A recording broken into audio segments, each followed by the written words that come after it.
Hello दोस्तों, स्वागत है आप सभी का ITS क्लासेस में। तो भाई आप सभी लोगों के लिए जितने भी वीडियो देख रहे हो सब व्यूअर्स के लिए बहुत बड़ी एक अपडेट आई है इसरो के तरफ से।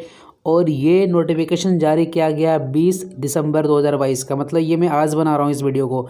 और इसमें नंबर ऑफ़ पोस्ट भी इतनी सारी है और नंबर ऑफ़ वैकेंसीज़ भी अगर आप जब देखोगे इस नोटिफिकेशन में तो इतना सारा मिलने वाला है कि आप सोच भी नहीं सकते हो भाई।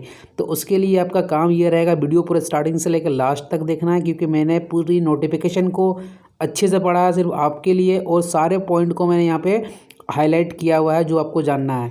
इस वीडियो को देखने के लिए बाद मतलब आपको सारा चीज़ क्लियर हो जाएगा कि भाई इसमें एजुकेशन क्वालिफिकेशन जो है वो क्या रहने वाली है, मिनिमम एज क्राइटेरिया क्या होगा, इस एग्ज़ाम का सिलेबस पैटर्न क्या होता है, नंबर ऑफ़ पोस्ट इसमें कितने हैं, डिफरेंट पोस्ट के कितने वैकेंसीज़ है, किस किस जोन में कितनी वैकेंसीज़ है, और इसका जो आपका क्राइटेरिया होगा, सिलेक्शन क्राइटेरिया, वो रिटन एग्ज़ाम, स्किल टेस्ट क्या होगा नहीं होगा, सारा चीज़ मैं आपको एक एक चीज़ यहाँ पे सब कुछ बताने वाला हूँ। इस नोटिफिकेशन का निचोड़ बताने वाला हूँ, तो भाई पूरी स्टार्टिंग से लेकर लास्ट तक देखना।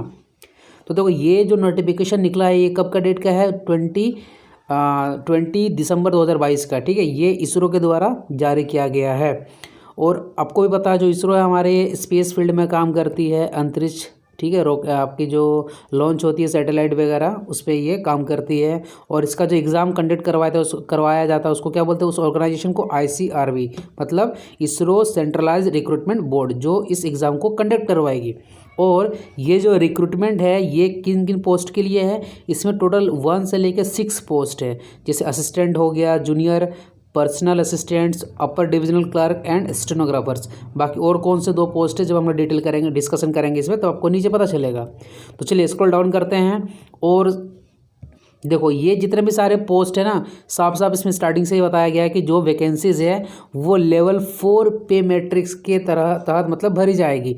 और मैंने ये चीज़ डिस्कस भी किया है कि भाई 7th पे कमीशन में लेवल का मतलब क्या होता है। अगर आप लोगों ने नहीं देखा होगा तो डिस्क्रिप्शन के नीचे में भाई अगर वीडियो की लिंक डली होगी, सारा चीज़ क्लियर हो जाएगा कि लेवल 4 पे मैट्रिक्स का मतलब क्या होता है। लेवल 4 जो होता है ये 2400 ग्रेड पे का होता है। और 2400 ग्रेड पे में जो उसकी बेसिक पेमेंट बनती है वो 25,500, ये बेसिक है। इसमें आपका DA ऐड होता है, प्लस आपका HRA ऐड होगा, ठीक है। उसके बाद आपका ट्रांसपोर्ट अलाउंस ऐड होगा।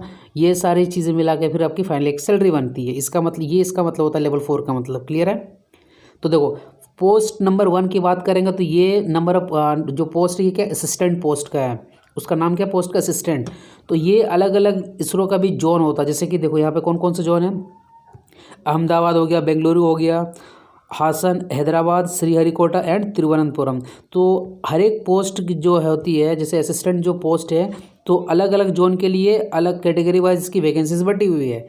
जैसे अहमदाबाद जोन की बात करोगे तो जनरल के लिए 10 है, OBC के लिए 8 है, SC के लिए 2, ST के लिए 4, EWS के लिए 2, और टोटल मिलाकर देखोगे तो 26 है। और बाकी ये सारी वैकेंसी PWBD और एक्स सर्विसमैन के लिए है। तो इस तरह से अगर देखा जाए तो असिस्टेंट जो आपका पोस्ट 1 है उसकी अगर टोटल वैकेंसीज अगर देखी जाए ना, तो सारे जितने भी सारे जोन यहाँ पे दिखाया गया था उन सारे जोन में जो है टोटल वैकेंसीज की बात करोगे तो 339 वैकेंसी है। तो इससे ये क्लियर हो गया जो पोस्ट 1 है जिसको हम लोग क्या बोल रहे हैं, असिस्टेंट बोल रहे हैं भैया, उस असिस्टेंट में टोटल कितनी वैकेंसीज दिख रही है आपको, 339। क्लियर हो गया। चलो ये पोस्ट 1 के लिए हो गया। अब पोस्ट नंबर 2 की वैकेंसीज की बात करते हैं। ठीक है, तो पोस्ट नंबर 2 के लिए भी अलग अलग जोन के लिए वैकेंसीज इसमें निकली हुई है। तो पोस्ट नंबर 2 में क्या आता है, जूनियर पर्सनल असिस्टेंट्स। ये इसमें देखो ये सारे अलग अलग जोन हो गया। तो इसमें देखोगे तो भाई ये भी आपका क्या, ये UR के लिए हो गया, ये आपका OBC के लिए हो गया, इसमें SC के लिए नहीं है, ये ST के लिए हो गया, ये OBC के लिए हो गया, ये टोटल 5 हो गया। बाकी PWBD और एक्स सर्विसमैन के लिए, तो इसमें तो है ही नहीं यहाँ पे। तो इस तरीके से अब जब आप पोस्ट 2 का देखोगे टोटल नंबर ऑफ़ वैकेंसीज, तो यहाँ पर आपको total number of vacancies post 2 के लिए निकल के आएगा कितना, 153। ये अभी हम लोग वैकेंसीज की बात कर रहे हैं। पोस्ट नंबर 3 ये सिर्फ एक ही जोन में है, बेंगलुरु में है सिर्फ ये। इसमें टोटल वैकेंसीज कितनी है, 16 वैकेंसीज है। इसी तरह पोस्ट 4 की अगर हम लोग बात करेंगे तो पोस्ट 4 में इसमें सिर्फ एक जोन में इसमें वैकेंसी है कितना, टोटल ओनली 14 वैकेंसीज है। क्लियर है। और बाकी बात करेंगे नंबर ऑफ पोस्ट 5 जो होता है ये काम किसके अंदर करोगे आप, अंडर डिपार्टमेंट ऑफ स्पेस में काम करने वाले हो, ठीक है। तो इसमें देखो, इसमें हैदराबाद, तिरुवनंतपुरम, इन 2 जोन में मिला के ओनली कितनी वैकेंसीज आपको दिख रही है, ओनली 3 वैकेंसीज भैया, यहाँ पे 2, यहाँ पे 1, क्लियर हो गया। और ये जो पोस्ट 6 है, ठीक है, ये भी आपको स्पेस डिपार्टमेंट ऑफ स्पेस के अंडर ही काम करना है। इसमें सिर्फ ओनली 1 जोन में 1 सीट बची हुई है। मतलब एक चीज़ मैंने आपको यहाँ पे क्लियर करवा दिया कि टोटल जो आपकी पोस्ट है कितनी है, 6 है, 1 2 3 4 5 एंड 6। और पोस्ट 1 है जिसका नाम क्या है, असिस्टेंट। और इस असिस्टेंट में टोटल वैकेंसीज कितनी है, सारे अगर मिला के देखोगे general, OBC, SC ST and EWS के लिए तो 339। पोस्ट 2 की बात करोगे जिसको बोलते हैं जूनियर पर्सनल असिस्टेंट, अगर इसकी वैकेंसीज देखोगे तो ये था आपका 153। पोस्ट 3 की अगर वैकेंसी यहाँ पे देखने वाले हो जिसको बोलते हैं अपर डिवीज़न क्लर्क, ये आपका है 16, ठीक है। पोस्ट 4 की अगर आप बात करते हो जो स्टेनोग्राफर्स होते हैं, इसकी वैकेंसीज कितनी, 14। एंड पोस्ट और 5 और 6 की बहुत ही कम है, 5 का आपका 3 है एंड पोस्ट 6 का 1 है। तो मतलब ये समझ में आ गया कि ये 6 पोस्ट की वैकेंसीज निकली है। नंबर ऑफ वैकेंसीज जो है ये आपको दिख गया, और ये जो नंबर ऑफ वैकेंसीज है अलग अलग जोन से ये भरी जाएगी, क्लियर हो गया। चलो आगे देखो नोटिफिकेशन का क्या है इसमें। अब इसमें बात आता है मेन मुद्दा एजुकेशनल क्वालिफिकेशंस एंड एक्सपीरियंस। मतलब कुछ ऐसी पोस्ट है जिसमें आपको एक्सपीरियंस भी मांगा गया है, इसलिए बहुत ध्यान से इस नोटिफिकेशन को देखो आप। देखो अगर बात करें हम लोग पोस्ट 1, 3 एंड 5, मतलब जितने भी ओड वाले हैं, तो पोस्ट 1 में क्या था, असिस्टेंट था, 3 में क्या था, अपर डिवीज़न क्लर्क था, और 5 की बात करोगे तो वह डिपार्टमेंट ऑफ स्पेस के अंडर में था, ठीक है। तो इसमें नॉर्मली क्या मांगा है, ग्रेजुएशन होना चाहिए मिनिमम 60% मार्क के साथ, या तो अगर आपने टेक्निकल किया होगा, मान लीजिए कोई डिग्री होगा ग्रेजुएशन का, या तो जिस यूनिवर्सिटी से आपने किया वहाँ पर अगर CGPA का डिग्री होगा तो आउट ऑफ 10, मतलब 10 में से टोटल आपके 6.32 CGPA होना चाहिए, क्लियर हो गया। अगर परसेंटेज की बात करेंगे तो 60% और CGPA की बात करोगे तो 6.32। ये 1, 3 और 5 पोस्ट के लिए है, लेकिन 2, 4, 6 के लिए देखो क्या क्या है, वेरी इंपॉर्टेंट। इसमें बोला है ग्रेजुएशन, सेम चीज़ इसमें बताया गया है, ठीक है। और एक चीज़ यहाँ पे जो मैंने यहाँ पे नोट ये हाईलाइट किया हुआ है, इसने ये बताया कि जो ग्रेजुएशन आप करने वाले हो ना, ये आपका जो टाइम पीरियड है भैया 3 साल का है या 4 साल का है, तो भैया उसी टाइम में कंप्लीट होना चाहिए, ठीक है। तो लेवल 1, 3 पोस्ट 1, 3, 5 के लिए only proficiency in the use of computers, मतलब कंप्यूटर में सिर्फ आपका निपुणता होना चाहिए, मतलब उसका कंप्यूटर का नॉलेज होना चाहिए, ज़्यादा कुछ नहीं मांगा इसमें। लेकिन जब आप देखोगे 2, 4, 6 इसमें तो एक एजुकेशन क्वालिफिकेशन इसने ग्रेजुएशन बोल दिया, और का मतलब यह, अगर आपके पास ये नहीं है तो भैया ये क्वालिफिकेशन की रिक्वायरमेंट इसमें डिमांड कर दिया है कि अगर डिप्लोमा आप किए हो कमर्शियल और या तो सेक्रेटरियल प्रैक्टिस, इन 2 डिपार्टमेंट से अगर आपने किया होगा डिप्लोमा तो भाई आप एलिजिबल हो। और इसमें क्या होना चाहिए, 1 year experience as stenotypist oblique stenographer, मतलब 1 ईयर का इसमें एक्सपीरियंस भी मांग दिया है। और इसमें क्या मांगा देखो, and minimum speed of 60 word पर मिनट इन इंग्लिश स्टेनोग्राफी और कंप्यूटर में भैया आपका नॉलेज, मतलब इतना पूछ रहे हो, फिर उसके बाद बोलते हैं कि भैया कंप्यूटर पर कार्य करने में निपुणता, तो निपुणता आ ही जाएगी ना जब जिसकी 60 वर्ड पर मिनट होगी। तो भाई 1, 3 और 5 के लिए जो मिनिमम एजुकेशन क्वालिफिकेशन है ये ग्रेजुएशन है, जिसमें 60% चाहिए। और इसमें जो 6.3 देखो 6 कितना था, 6.32 CGPA की बात कर रहा है, ठीक है, 6.32 CGPA की बात कर रहा है। बट इसके केस में अगर पोस्ट 2, 4, 6 की बात करोगे तो भाई ग्रेजुएशन वाला जो फंडा इसमें सेम है, लेकिन इसमें और लगा के अगर आपके पास जो आप अगर डिप्लोमा किए होगे किनके कौन कौन पोस्ट के साथ, ये देखो यहाँ पे जो 2 पोस्ट अलग से यहाँ पे दिया गया है, कौन कौन सा पोस्ट की बात कर रहा था यहाँ पे, कमर्शियल और सेक्रेटेरियल, ठीक है। डिप्लोमा प्लस 1 ईयर इसमें एक्सपीरियंस अगर होगा तब जाके आप इस पोस्ट के लिए एलिजिबल हो, कितना 2 और 4, 6 के लिए, क्लियर हो गया एजुकेशन क्वालिफिकेशन के बारे में। अब नेक्स्ट देखो इसमें क्या डिस्कस करता है भाई। अब यहाँ पर नेक्स्ट की बात कर रहा है age limit, very important. Age limit की बात करोगे तो जनरल वाले कैंडिडेट जितने भी हो, मतलब 9/1/2023 तक, ठीक है, आप 28 ईयर्स को रहोगे, उससे ज़्यादा रहोगे तो भाई आप एलिजिबल नहीं हो। अगर बात करोगे OBC के लिए तो 31 ईयर्स तक का है, और SC ST कैंडिडेट के लिए 33 है। और यहाँ पे इम्पोर्टेंट क्या है कि अगर कोई गवर्नमेंट एम्प्लॉय को सर्व कर चुका है, ठीक है, या तो एक्स सर्विसमैन होगा या तो person with disabilities, meritorious sports person अगर होगा, विडोज़ होगा, कोई विधवा होगी, ठीक है, कोई अगर ऐसे हैं, divorced women judicially separated from their husbands and who are not married are eligible for age relaxation as per government Indian orders. मतलब इन सारे कैंडिडेट्स जितने भी सारे एक्स सर्विसमैन हैं, PWBD है, इनको जो भी गवर्नमेंट का जो आपका क्राइटेरिया होता है उसमें एज रिलैक्सेशन जो है मिलेगा। क्लियर हो गया। उसके बाद जो PWBD कैंडिडेट्स होते हैं ना, उनको अपनी डिसेबिलिटी का जो है सर्टिफिकेट भी यहाँ पे देना पड़ेगा, ठीक है, स्किल टेस्ट के टाइम में, at the time of skill test. Clear हो गया। अब बात करते हैं, देखो एजुकेशन क्वालिफिकेशन भी हो गया, एज भी हो गया। नाउ सबसे पहले इंपॉर्टेंट इसमें जो डेट दिया गया है उन डेट को देखो। रजिस्ट्रेशन डेट कब से स्टार्ट होने वाला, 20/12/2022, ये इसी डेट को मैं रिकॉर्ड कर रहा हूँ, मतलब आज कर रहा हूँ।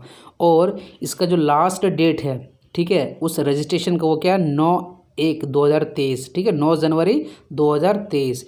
और इसमें देखो यहाँ साफ साफ लिखा है the last date for submitting online application कितना, 9 जनवरी 2023 का लास्ट डेट है सबमिशन का। तो ये दिमाग में याद रखना आपको। उसके बाद क्या बोला है कि अप्लाई कैसे करना है, वेरी इंपॉर्टेंट, इस पॉइंट को आपको अच्छे से यहाँ पर समझना है, ठीक है। कैंडिडेट में अप्लाई फॉर मल्टीपल पोस्ट, मतलब अगर कोई कैंडिडेट ए है तो वो 1 से लेके 6 पोस्ट जितने भी सारे हैं ना, उन सारे पोस्ट के लिए वो अप्लाई कर सकता है। सब्जेक्ट टू कंडीशन, मतलब एक कंडीशन क्या रहेगा कि एक कैंडिडेट में apply for different post under same different zones but can not apply for same post in different zones. ये समझो क्या होता है कि सपोज करो यहाँ पे मैं एक अहमदाबाद और बेंगलोर 2 जोन का ले लेता हूँ, ठीक है, और 1 से लेके 6 कोई पोस्ट है। सपोज करो आप पोस्ट 1 और पोस्ट 2, पोस्ट 1 में क्या है आपका असिस्टेंट है एंड पोस्ट 2 में क्या है जूनियर पर्सनल असिस्टेंट है, ठीक है। आपने क्या किया भाई कि फॉर्म भरा और आपने अहमदाबाद से क्या चूज़ कर लिया, पोस्ट 1 चूज़ कर लिया, ठीक है, पोस्ट 1 चूज़ कर लिया। और फिर जब आप फॉर्म भरोगे, ठीक है, तो बेंगलोर वाले में भी जाके, बेंगलोर क्या है आपका अलग जोन हो गया, तो बेंगलोर वाले जोन में भी तो असिस्टेंट की वैकेंसीज है। आप क्या करोगे, यहाँ पर भी जाके असिस्टेंट की पोस्ट के लिए, मतलब पोस्ट 1 चूज़ कर रहे हो, तो भाई ये यहाँ पे अलाउ नहीं है। क्या नहीं है, अलाउ नहीं है। मतलब कि अगर सेम पोस्ट रहेगा तो 2 अलग अलग जो जोन्स ये दिए गए हैं, उन अलग अलग जोन्स में आप अप्लाई नहीं कर सकते हो।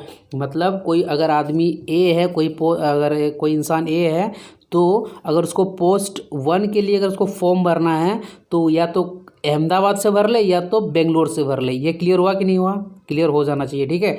मतलब ए वाला कोई अगर इंसान होगा तो पोस्ट 1 के लिए सिर्फ उसको एक ही ऑप्शन मिलेगा, या तो वो अहमदाबाद से भर ले या तो बेंगलोर से भर ले। सपोज उसमें किससे भर लिया, अहमदाबाद से भर लिया, ठीक है। अब वो पोस्ट 2 भर रहा है, तो पोस्ट 2 की भी जो वैकेंसी है ना, अहमदाबाद में भी है, बेंगलोर में भी है। अब वो पोस्ट 2 जो है ना, वो सेम जोन में भी भर सकता है और इसमें बेंगलोर में भी भर सकता है। मतलब जब उसमें स्टार्टिंग में पोस्ट 1 के लिए अहमदाबाद चूज़ कर लिया तो उसके बाद उसका बेंगलोर का ऑप्शन ख़त्म हो गया। लेकिन जब वो पोस्ट 2 ये अलग पोस्ट के लिए, उसके बाद उसको अलग अलग जोन उसके पास अवेलेबल रहेंगे। वो अहमदाबाद में भी भर सकता है और बेंगलोर में भी भर सकता है, डिपेंडिंग अपॉन हिज चॉइस, ठीक है। क्लियर हो गया कि नहीं, आई होप आपको क्लियर हो गया यहाँ पे। तो चलिए ये यहाँ पे समझाया गया है। तो लास्ट डेट कब है आपका, 9 जनवरी 2023। क्लियर है। चलो आगे देखो नोटिफिकेशन के बारे में भाई। और इसमें साफ साफ यही बोला गया है कि अगर आप सेंट्रल गवर्नमेंट में हो या कहीं पे जॉब करते हो तो आपको NOC दे के ही एग्ज़ाम में बैठना है। नो ऑब्जेक्शन सर्टिफिकेट मतलब जमा, मतलब दे देना अपने किस पे, डिपार्टमेंट को इन्फॉर्म कर देना भैया कि मैं इस एग्ज़ाम में बैठने वाला हूँ, सो दैट आप जब इस पूरी आपकी सिलेक्शन प्रोसेस हो जाए तो वो आपको जब रजिस्ट्रेशन करना हो ना, उस टाइम आपको कोई प्रॉब्लम नहीं आए। तो ये दिमाग में याद रखना आपको। क्लियर है।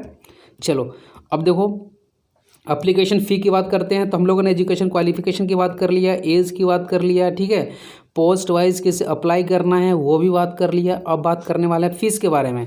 तो बोला भाई एप्लीकेशन फ़ी लगेगा 100 रुपीज़, लेकिन जो है अगर आप 1 से लेकर 6 अलग अलग पोस्ट के लिए जब सेपरेटली जो अप्लाई करोगे ना, तो उसके लिए आपको 100 रुपीज़ पे करना है। मतलब अगर 6 बार अप्लाई करते हो सपोज दैट, तो भाई 600 लग जाएंगे। ये क्लियर आपको होना चाहिए। और ये बिफोर 11/1/2023 को क्या हो जाना चाहिए भैया, पेमेंट हो जाना चाहिए, ठीक है। 11 जनवरी 2023 से पहले पेमेंट हो जाना चाहिए। क्लियर है। चलो और नेक्स्ट पॉइंट क्या इंपॉर्टेंट पॉइंट है, देखो आप इम्पॉर्टेंट पॉइंट इसमें ये है कि जितने भी सारे वीमेन हो या तो SC ST हो या एक्स सर्विसमैन हो या PWBD कैंडिडेट हो, इनको छूट दिया गया है payment of application fee. Very very important point. Clear हो गया ये सारा चीज़। चलो ठीक है, अब नेक्स्ट देखो, जब फॉर्म को अप्लाई करोगे ना तो उसमें दो ही चीज़ लगने वाले हैं, नो डॉक्यूमेंट्स एक्सेप्ट, मतलब दूसरा कोई डॉक्यूमेंट नहीं लगेगा, किसको छोड़ के, फोटो एंड सिग्नेचर ही लगेंगे JPG फॉर्मेट में।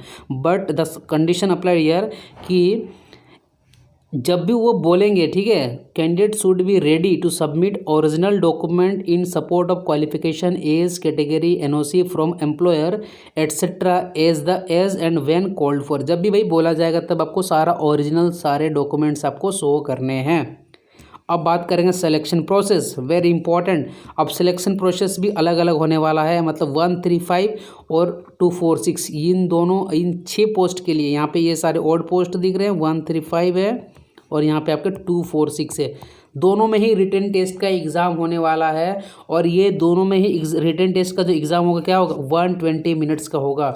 तो 120 मिनट्स का होगा, जिसमें से एनेक्सर 1 में बोला है कि जो सिलेबस को डिफाइन किया गया है 135 पोस्ट के लिए और पोस्ट 246 के लिए एनेक्सर 2 में डिफाइन किया गया सिलेबस। तो भैया ये एनेक्सर 1 और 2 कहाँ मिलेगा, आप इसरो की साइट खोलना, ठीक है, उसमें कैरियर वाले ऑप्शन पे जैसे ही जाओगे तो उसके बाद आप देखना जो ये वैकेंसी का नोटिफिकेशन आया हुआ है वहाँ पे एनेक्सर 1 2 सब कुछ दिया हुआ है, उसका PDF खोलोगे तो वहाँ आपको सिलेबस दिख जाएगा। बट मैं वहाँ से सिलेबस डाउनलोड कर लिया हूँ और डिस्क्रिप्शन के लिंक में सारे एनेक्सर 1 2 के वाइज में आपको वहाँ पे लिंक मिल जाएगा वीडियो के नीचे। तो आपको सिर्फ मैं ये बता देना चाहूँगा कि एनेक्सर 1 की अगर बात करोगे तो इसका सिलेबस क्या दिया हुआ है वहाँ पे, जनरल इंग्लिश दिया हुआ है, जनरल इंग्लिश 50 क्वेश्चंस, ठीक है, 50 क्वेश्चन और इसका मार्क भी होगा 50। ये सारे ऑब्जेक्टिव है आपके। उसके बाद उसमें क्या दिया हुआ, क्वांटिटेटिव एप्टीट्यूड, क्वांटिटेटिव एप्टीट्यूड ये भी 50 क्वेश्चंस है, and general intelligence and reasoning ability ये भी कितने 50 क्वेश्चंस ये भी हो गया। और लास्ट वन क्या है, GK ये भी 50 क्वेश्चन एंड 50 मार्क्स। मतलब क्या हो गया कि भैया टोटल 200 क्वेश्चंस है, ठीक है, और 200 नंबर है और टाइम कितना मिलने वाला है आपको, ओनली 120 मिनट। तो भाई तैयारी समझ लो कैसे करना है आपको। और अगर इसकी बात करोगे एनेक्सर 2 की बात करने वाले हो तो इसमें क्या सिलेबस दिया हुआ है कि इसमें इंग्लिश लैंग्वेज रहेगा एंड कॉम्प्रिहेंशन भी रहेगा, ये मिला के टोटल 100 क्वेश्चन भी है और 100 मार्क्स भी इसमें दिया हुआ है। And general intelligence and reasoning ability, ठीक है, general intelligence and reasoning ability इसमें 50 क्वेश्चंस एंड 50 मार्क्स। और GK और क्वांटिटेटिव जो एप्टीट्यूड है दोनों को इसने मिला दिया है, ठीक है, क्वांटिटेटिव एप्टीट्यूड को मिला के इसने 50 क्वेश्चंस 50 मार्क्स, तो ये भी कितना हो गया 200। मतलब दोनों में ही रिटेन टेस्ट का जो पैटर्न है भैया वो सेम है, 200 क्वेश्चंस पूछेंगे वो लोग, 200 नंबर देने वाले हैं और 120 मिनट में पूछेंगे। But the syllabus is different in both different posts. मतलब 135 के लिए सिलेबस अलग है और आपका 246 के लिए सिलेबस अलग है। इतना क्लियर हो गया, चलिए ठीक है। उसके बाद क्या होगा, ये तो रिटेन टेस्ट हो गया, ठीक है। उसके बाद क्या है, based on the performance in written, दोनों में ही रिटेन में जो आपने अच्छा करोगे तो फिर शॉर्टलिस्ट किया जाएगा आपको 1:5 किसके लिए, स्किल टेस्ट के लिए। अब ये स्किल टेस्ट क्या है बाबा, देखो लेवल पोस्ट 1/3/5 के लिए जो आपका सिलेबस है स्किल टेस्ट के लिए वो एनेक्सर 3 में दिया गया है, डिस्क्रिप्शन में लिंक है भैया, वहाँ से जाकर देख लो कि स्किल टेस्ट में ये क्या पूछने वाले हैं। और अगर बात करोगे पोस्ट 246 वालों के लिए तो भैया उसमें कंप्यूटर लिटरेसी टेस्ट है, स्टेनोग्राफी टेस्ट है और सिलेबस एंड पैटर्न दिया हुआ एनेक्सर 3 में। इसका मतलब इसमें दो स्किल टेस्ट है ना, ये दोनों का सेम है, बट इसमें देखो एक एक्स्ट्रा है। क्या एक्स्ट्रा यहाँ पे 246 पोस्ट के लिए पैटर्न ऑफ स्किल टेस्ट जो है यहाँ पे दिया गया एनेक्सर 4 में। क्लियर है, तो भैया ये सारा आपको चीज़ क्लियर हो गया होगा कि रिटेन टेस्ट होगा, फिर उसके बाद 1:5 उसके लिए स्किल टेस्ट होगा। अब क्या मेरिट कैसे बनेगी, ठीक है, अब मेरिट कैसे बनेगी देखो, फाइनल जो आपको यहाँ पे सिलेक्शन होने वाला वो किस क्राइटेरिया पे होगा, final selection will be based on mark scored in the written test. मतलब आप जो वहाँ पे 200 क्वेश्चंस 200 नंबर जो रहेगा 200 मार्क्स 120 मिनट के अंदर जो करोगे उसी से आपकी मेरिट बनने वाली है। और only who qualify the skill test, मतलब जो आपका सारे पोस्ट के लिए 1/3/5 2/4/6, तो इन सारे के लिए जो स्किल टेस्ट है, skill test is for qualifying nature, और बाकी जो रिटन टेस्ट है वो आपका जो है वो मेरिट के लिए है। ये चीज़ क्लियर हुआ कि नहीं? आई होप क्लियर हो गया होगा। उसके बाद देखो भैया, आपको मैंने बताया था कि जो आपका लेवल 4 है, ठीक है, पे मैट्रिक्स 4 है, उसमें 25,500 जो उसकी है बेसिक रहेगी। उसके बाद उसमें डियरनेस अलाउंस रहेगा, हाउस रेंट अलाउंस दिया गया, ट्रांसपोर्ट अलाउंस, ये सब मिला के आपको एक फाइनल सैलरी मिलेगी। उसके बाद उसको न्यू पेंशन स्कीम के अंदर आप आओगे, ठीक है। और क्या आपको फैसिलिटी मिलने वाली है यहाँ पे, इसमें आपको मिलने वाली है ट्रेवल कंसेशन मिलेगा, ग्रुप इंश्योरेंस रहेगा, building advance etcetera admissible as per central government orders, medical facilities भी है। तो भैया ये तो सिलेक्शन हो जाओगे तो फिर तो आपको बल्ले बल्ले है। तो ये सारे मोटिवेशन दिमाग में रखो अपना। उसके बाद देखो कुछ और इंपॉर्टेंट पॉइंट्स है, वेरी वेरी इंपॉर्टेंट। देखो यहाँ पे the post are temporary but likely to continue, मतलब ये बोल रहे हैं भाई टेम्प्रोरी है लेकिन इसको हम लोग क्या करेंगे, परंतु जारी रहने की संभावना है। मतलब ये अपना अक्सर बोल के पल्ला झाड़ ले रहे कि भाई जब मन करेगा वैकेंसी कैंसिल कर देंगे, नहीं मन किया तो भाई इसको कंटिन्यू करेंगे। बट मोस्टली ज़्यादा इसमें चांस क्या है कि इसको ये कंटिन्यू ही करेंगे। सिर्फ एक पॉइंट इसलिए इसने नाम का लिख दिया है, ठीक है। उसके बाद क्या दिया है, जो कैंडिडेट स्किल टेस्ट के लिए मान लिख के चलिए अटेंड करने वाले हैं, मतलब जब आप रिटर्न क्वालिफाई करके स्किल टेस्ट के लिए जाओगे तो टू एंड फ्रो जाने के लिए भी और आने के लिए सेकंड क्लास की आपको भाड़ा मिलेगी, टेंशन नहीं लेने का, ठीक है। चलो उसके बाद और क्या है, candidates have to produce all original documents, कब, जब आपको बुलाया जाएगा इंटरव्यू के टाइम, मतलब ठीक है, तो उस टाइम आपको सारा चीज़ क्लियर रखना है। ये सारा चीज़ आपका इम्पॉर्टेंट यहाँ पे सारा ये हो गया। और इसमें ये भी बताया गया कि जो आंसर की है वेरी इंपॉर्टेंट, वो जब आपका रिटन टेस्ट हो जाएगा ना तो उसके कितने दिन के अंदर, 3 वर्किंग डेज़ के अंदर जो होता है आपका आ जाएगा आंसर की। और भैया विदिन 5 डेज़ के अंदर आपको चैलेंज कर देना है। तो ये 20 दिसंबर 2022 को स्टार्ट हुआ है, 9 जनवरी 2023 तक आपका लास्ट रजिस्ट्रेशन है। और फी जो आपको होता है 11 जनवरी 2023 के पहले पेमेंट कर देना है। तो ये सारा भाई इसका भी जो मैंने PDF बना इसका हाईलाइट किया हुआ, ये भी आपको डिस्क्रिप्शन के लिंक में मिल जाएगा। तो आई होप आपको इस वीडियो से सब कुछ क्लियर हो गया होगा कि एजुकेशन क्वालिफिकेशन क्या होना चाहिए, एज लिमिट क्या होना चाहिए, कितनी वैकेंसीज है, कितनी पोस्ट वाइज, ठीक है, इसको अप्लाई कैसे करेंगे, इसका एग्ज़ाम का पैटर्न क्या रहने वाला है वो भी क्लियर हो गया, इसका सिलेबस क्या रहेगा वो भी क्लियर हो गया, ठीक है, स्किल टेस्ट है कि क्या है नहीं, ये सब कुछ यहाँ पे क्लियर हो गया। फिर भी अगर लगता है कोई डाउट है तो कमेंट सेक्शन में कमेंट करना, वहाँ पे मैं आपको रिप्लाई करूँगा। और ये वैकेंसीज इतना ज़्यादा है भैया, इसको दोस्तों के साथ भी शेयर करो ताकि उनका भी कुछ भला हो जाए और तैयारी में लग जाओ, ठीक है। तो चलिए मिलते हैं फिर नेक्स्ट वीडियो में। So guys thanks for watching this video.